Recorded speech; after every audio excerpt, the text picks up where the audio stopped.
بسم الله الرحمن الرحيم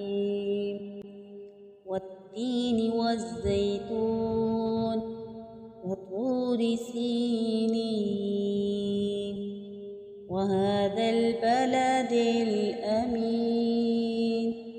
لقد خلقنا الإنسان في أحسن تقويم ثم رددناه أسفل سافلين إلا الذين آمنوا وعملوا الصالحات فلهم أجر غير ممنون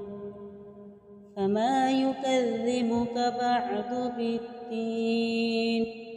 أليس الله بأحكم الحاكمين